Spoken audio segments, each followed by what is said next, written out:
మన స్లమ్ కష్టాలు తీర్చడానికి ఎవరు లేరు, రారు కూడా.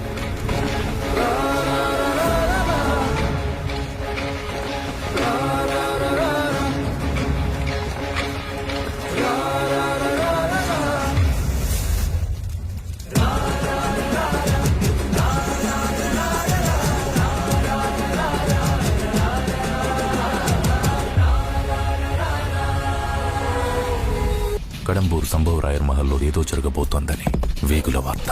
నువ్వు అక్కడికి వెళ్ళి అదేమిటో తెలుసుకోవాలి. నీ నెత్తురి కోసం ఎకబడి కత్తులతో ఒకడు కాసుకొనున్నాడప్పా.